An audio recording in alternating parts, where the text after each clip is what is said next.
चलो आज आप बाहु नियम देखते हैं। आप बाहु का नियम देखो। आप बाहु शब्द तो ऐसे लगता है जैसे किसी वैज्ञानिक का नाम है, पर यह किसी वैज्ञानिक का नाम नहीं है। यह जर्मन भाषा का एक शब्द है जिसका जर्मन भाषा में अर्थ होता है बनाना या रचना करना। इस नियम के अनुसार उपकोषों में इलेक्ट्रॉन उनकी ऊर्जा के बढ़ते हुए क्रम में प्रवेश करते हैं। इस नियम के अनुसार उपकोषों में इलेक्ट्रॉन उनकी ऊर्जा के बढ़ते क्रम में प्रवेश करते हैं। इसका मतलब ये हुआ कि इस नियम के द्वारा उपकोषों में इलेक्ट्रॉन कैसे भरे जाते हैं, उसके लिए यह नियम है कि उपकोष में इलेक्ट्रॉन कैसे भरते हैं, उसके लिए अफबाउ नियम है। तो अफबाउ नियम ये एक्सप्लेन करता है कि उपकोष में इलेक्ट्रॉन कैसे प्रवेश करते हैं, कैसे भरे जाते हैं। तो यह नियम बताता है कि उपकोषों में इलेक्ट्रॉन उनकी ऊर्जा के बढ़ते क्रम में प्रवेश करते हैं। यानी कि इलेक्ट्रॉन पहले कम ऊर्जा वाले रिक्त उपकोष में प्रवेश करता है और फिर बाद में अधिक ऊर्जा वाले उपकोष में जाता है। यही है अफबाउ का नियम। इस नियम की सहायता से हाइड्रोजन परमाणु से शुरू करके, यानी कि एक इलेक्ट्रॉन वाले परमाणु से लेकर के बहु इलेक्ट्रॉनिक परमाणुओं का विन्यास बनाया जा सकता है। यानी कि एक से अधिक इलेक्ट्रॉन वाले परमाणुओं का भी विन्यास बनाया जा सकता है अफबाउ नियम की सहायता से। तो ये अफबाउ नियम है जिसे आप लोग नोट करेंगे।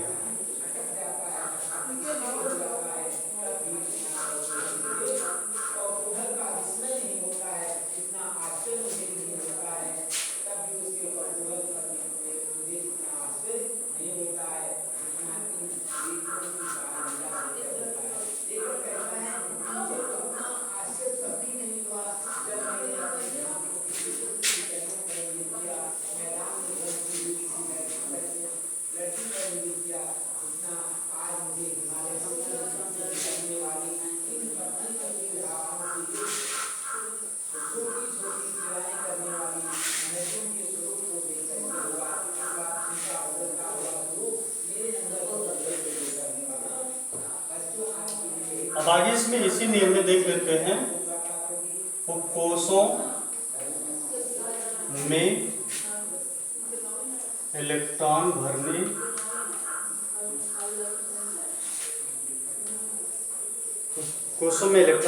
का क्रम।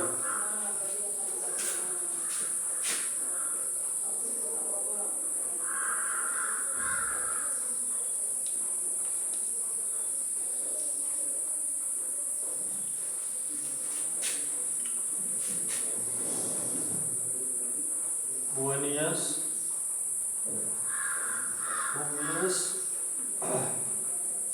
3 years, 4 years, 5 years, 6 years, 7 years।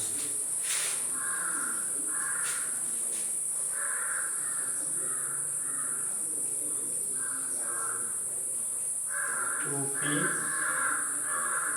3P, 4P,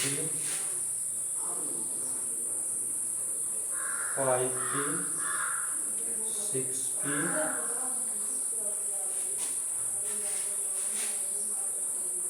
3D, 4D,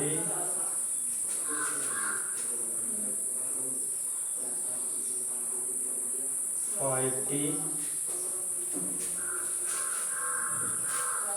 उसके बाद 4 ईयर 5। देखो, पहले कोष में केवल एक उपकोष होता है 1 ईयर, और दूसरे कोष में होता है 2 उपकोष। 2s और 2p। तीसरे कोष में 3 उपकोष होता है, 3s 3p 3d।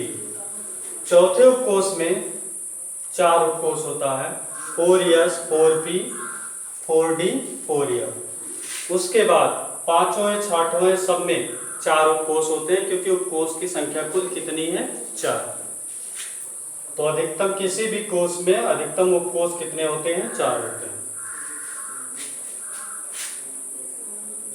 उपकोष 4 प्रकार के होते हैं। तो अब इसमें क्या है, इसमें 5s में मैंने अगली कक्षा में 5s 5p 5d 5f, इसी तरह 6s 6p 6d 6f, 7s 7p 7d 7f आगे लिख सकते हैं, लेकिन ज़्यादा लिख देने से कॉम्प्लिकेटेड हो जाता है, तो समझ में नहीं आता है।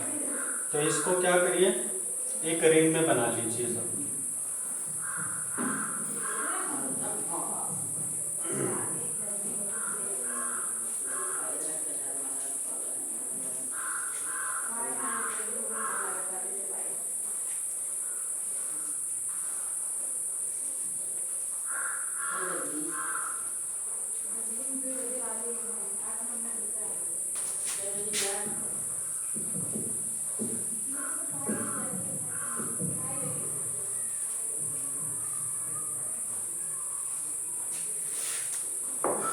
अब इसे मिलाना है आपको। पहले क्या मिलाएंगे, ये 1s है, 1s को आपको मिलाना है 2s, डॉट लाइन से इस तरह से इसे मिला लीजिए।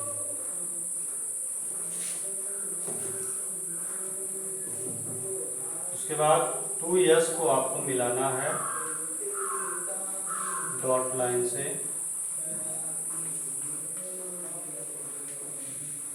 2p से, 2p को मिला देना है 3s से, फिर 3s को मिलाना है आपको 3p से, 3p को मिलाना है 4s से, 4s को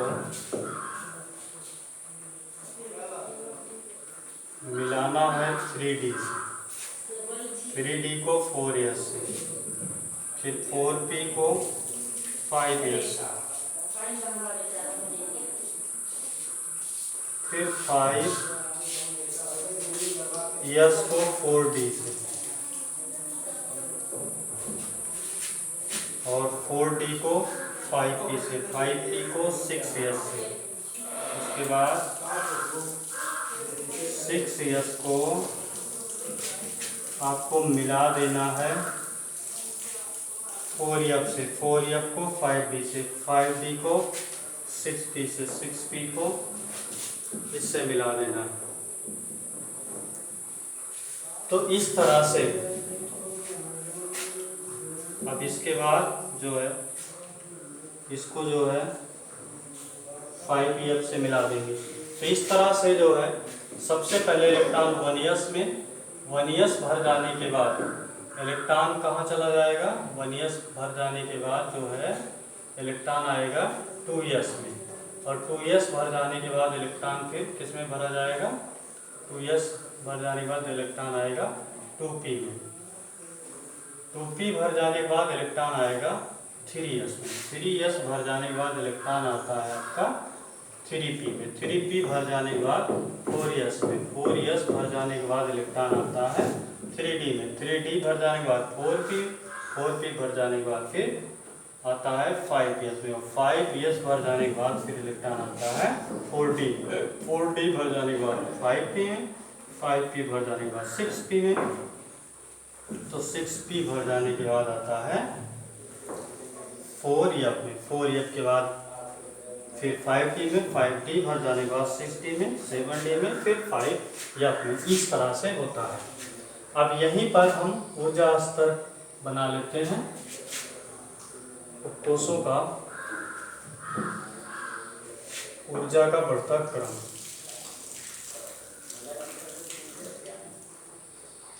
कोषों की ऊर्जा का बढ़ता क्रम बना लेते हैं। तो देखिए सबसे पहले 1s से ज़्यादा ऊर्जा होती है 2s की, 2s से 2p की, 2p के बाद 3s, 3s के बाद 3p, 3p के बाद 4s, 4s के बाद 4s के बाद आता है 3d की ऊर्जा, 3d से ज़्यादा ऊर्जा होती है 4p की, 4p से ज़्यादा ऊर्जा किसकी है 5s की, 5s से ज़्यादा ऊर्जा है 4d की, 4d से ज़्यादा ऊर्जा है 5p की, और 5p से ज़्यादा ऊर्जा है 6s की, 6s से ज़्यादा ऊर्जा है 6s से ज़्यादा ऊर्जा है 4f की, 4f से ज़्यादा ऊर्जा है किसकी 5d की, 5d से ज़्यादा 6p की, और 6p से ज़्यादा 7p की। तो इस तरह से आगे आप लोग बना सकते हैं, ठीक ना। यहाँ तक आप उसे नोट करें।